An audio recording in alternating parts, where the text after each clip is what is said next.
the gaps. Ramogi kawuono piny mangima Dhialo mine ma odak Dala ma en odiochieng' makende ma piny rango ngima mine ma odak e gwenge. Midhiero magikaloe kod chir kata sinani magiketo mar bero ngimagi. Lwenje mag kit chwech mar nyithindo manyiri kod nyange mar nyithindo manyiri keny ma ohiu gin moko kuom midhiero ma nyithindo manyiri kaloe. E gwenge ma Kuria mine giwegi osetud kod siro nyange mar nyiri. E kinde mane gidhialo odiochieng' mine ma Dala, mine moa Kuria East kod Kuria West ei kaunti ma Migori nosingo mar neno ni kedo kod lwenje marocho ratiro mar nyithindo manyiri kod mine oket kare. Romono bende ne ojiwo mine mondo oket maino e pur mar nyago chiemo moromo.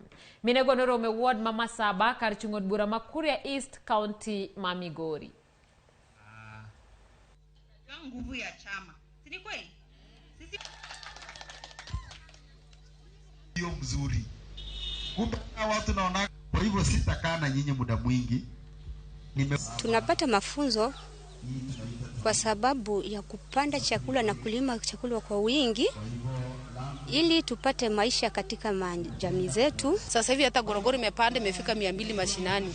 Imekuwa ni shida kwetu kwa watoto kulipia na hata kwa watoto kwa nyumba kukula chakula. There's a link between women economic power and harmful cultural practices like FGM, because it has been proven that women who are really doing well economically, their girls or their families are protected from some of the common harmful cultural practices like child marriage, like FGM, and even in our own chamas that we've worked with.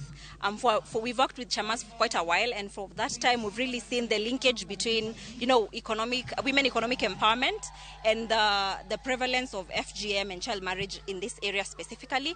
And so this day we really come together to appreciate and see the milestone that women have come through, and just how important it is to ensure women are empowered, and in turn this will